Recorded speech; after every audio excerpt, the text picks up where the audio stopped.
হলো একজন বিশ্ববিদ্যালয়ের শিক্ষক বেগম রোকেয়াকে কাফের মোরতাদ বলেছেন। বেগম রোকেয়া সম্পর্কে আপনার মন্তব্য জানতে চাই।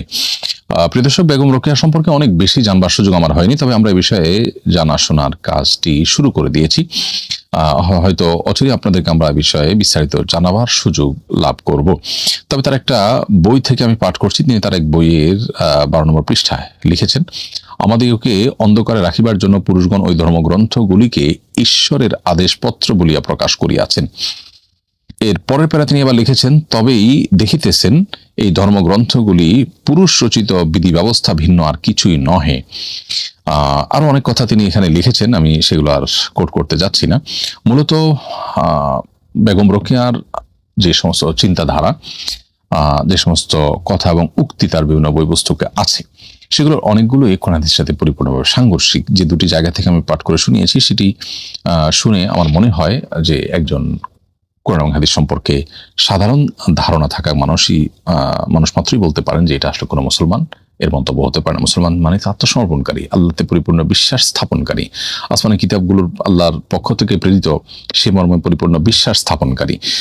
তিনি তার এই দ্বিতীয় পারার একটা পর্যায়ে বলেছেন যে মুনিদের বিধানে যে কথা শুনিতে পান, কোন স্ত্রী মুনির বিধানে হয়তো তাহার বিপরীত নিয়ম দেখিতে পাইতেন, কিন্তু স্ত্রী লোকদের সেরূপ যোগ্যতা কই যে মুনি ঋষি হইতে পারিতেন। যাহা হোক, ধর্মগ্রন্থসমূহ ঈশ্বর প্রেরিত কিনা তাহা কেহই নিশ্চিত বলিতে পারেন না। এই যে উক্তি, এই উক্তি আসলে আপনার ইমানের সাথে কখনো সঙ্গতিপূর্ণ হতে পারে না। তার বিষয়ে আরো বিস্তারিত মন্তব্য, বিশেষ করে কাফির মুরতাদ হওয়ার মতো মন্তব্য করার জন্য আরো পড়াশোনা করার প্রয়োজন, এবং এই বিষয়ে সংশ্লিষ্ট বিষয়ে যারা বিশেষজ্ঞ আছেন, ফতোয়া বিভাগগুলো আছে, তারা গবেষণা করে সুস্পষ্ট কোনো ফতোয়া প্রকাশ করবেন বলে আমি প্রত্যাশা করি দেশের বিজ্ঞ উলামা ইকরামের কাছে। কিন্তু আমার আলাপের অন্য একটা জায়গা আছে। একজন বিশ্ববিদ্যালয়ের শিক্ষক তার একটি মতামত ব্যক্ত করেছেন। একটি মতামত ব্যক্ত করার পর তার ব্যাপারে যে পরিমাণ নেগেটিভ মন্তব্য এবং তাকে যে পরিমাণ কোণঠাসা করা হচ্ছে, আমরা প্রায় সময় দেখি যে এর বিপরীতে, অর্থাৎ কোন ধর্মীয় ব্যক্তিত্ব সম্পর্কে এরকম নেগেটিভ কোনো মন্তব্য যদি কেউ করেন, তাহলে সেক্ষেত্রে সেখানে আমাদের এই তথাকথিত সুশীলদেরকে দেখা যায় তারা মত প্রকাশের স্বাধীনতা হিসাবে সেটাকে দেখবার চেষ্টা করেন। তাহলে একজন বিশ্ববিদ্যালয়ের শিক্ষক তার একটি মত ব্যক্ত করেছেন, আপনি সেটা সাথে ডিবেট করেন বা সেটাকে অস্বীকার করেন, কিন্তু এর জন্য তার আপনি এক হাত নিচ্ছেন, তার 14 গোষ্ঠী উদ্ধার করছেন। এর কারণটা কি? একটা সমাজে যদি কোনো আলেম সম্পর্কে বাজে মন্তব্য করলে সেটা কোনো দর্শনীয় বিষয় না হয়, তাহলে এখানে একজন নারী যিনি সমাজ নিয়ে হয়তো ভাবতেন, তার ভাবনাগুলোর কতটা সঠিক কতটা বেঠিক সেটার উপরে কেউ একজন মূল্যায়ন করলেন বা তার মূল্যায়ন নিজস্ব মতামত তিনি প্রকাশ করলেন, কেন তার 14 গোষ্ঠী উদ্ধার করতে নামতে হবে? মূলত আমাদের শিক্ষাঙ্গনগুলো, বিশেষ করে বিশ্ববিদ্যালয়গুলো, এগুলোতে ইসলামোফোবিয়া এইভাবে প্রতিষ্ঠিত হয়েছে যে ধর্মপ্রাণ মানুষদের বুকের উপরে বসে তাদের টাকায় চলে এই প্রতিষ্ঠানগুলো ধর্মহীনতার চর্চা করছে এবং ধর্ম বিরোধী পরিবেশ সেখানে প্রতিষ্ঠা করছে, যেটা খুবই দুর্ভাগ্যজনক বাস্তবতা। এবং এই দুর্ভাগ্যজনক অধ্যায়ের বিরুদ্ধে আমাদের কাজ করতে হবে এবং আমাদেরকে এখানে যথেষ্ট অবদান রাখবার সুযোগ আছে। এবং এই নতুন বাংলাদেশে অন্তত ইসলামোফোবিয়া কোনো অবস্থাতে শিক্ষা প্রতিষ্ঠানগুলোতে থাকতে পারে না। আপনি বাংলাদেশের ভূখণ্ডে থেকে বাংলাদেশের মানুষের চিন্তা চেতনা আদর্শ পরিপন্থী কাজ করবেন। কেউ ধর্ম পালন করতে চাইলে, কেউ ধার্মিক হতে চাইলে তাকে কোণঠাসা করবেন, তার ব্যাপারে আপনি মত প্রকাশের কোনো স্বাধীনতা রাখবেন না। এই অবিচার কখনো মেনে যায় না। বিধায় এই শিক্ষক, যার ব্যাপারে এখন আপনার অনেক বেশি নেগেটিভ মন্তব্য এক শ্রেণী মানুষ করছেন, আমরা দেখছি, আমাদের উচিত তার পাশে দাঁড়ানো এবং তার ব্যাপারে কোনো প্রকার অবিচার হলে সেটার বিরুদ্ধে প্রতিবাদ জানানো এবং তার সহযোগিতা করা, এই ব্যক্তির সহযোগিতা করা এবং তার এই মত প্রকাশের স্বাধীনতার পক্ষে কথা বলা, এটা আমাদের কর্তব্যের অংশ। এরপরে প্রশ্ন হলো, কোনো ব্যক্তি যদি মৃত্যুর আগে পরিবারের নির্দিষ্ট কোনো সদস্যকে নাম ধরে ওসিয়ত করে যান যে তুমি আমার বদলি হজ করবে, তাহলে কি ওই ব্যক্তিরই হজ আদায় করতে হবে নাকি অন্য কেউ হজ আদায় করলেও হজ আদায় হবে? উত্তর হলো যে কোনো ব্যক্তি যদি তার ফরজ হজ বাকি থাকে, এই ফরজ হজ আদায় করার জন্য তিনি যদি ওসিয়ত করে যান, তাহলে তার রেখে যাওয়া সম্পদ থেকে সে ওসিয়ত কার্যকর করতে হবে। আর যদি তিনি কোনো সম্পদ রেখে না যান, এমনিতে কাউকে ওসিয়ত করে যান, তাহলে তার জন্য সেটা মানা সবসময় আবশ্যক নয়। যদি তার সামর্থ্য থাকে এবং তিনি তার সন্তান এবং পরিবারের সদস্য হন, তাহলে তাদের সেটা লক্ষ্য করা কর্তব্য, যদি তারা সামর্থ্যবান হন।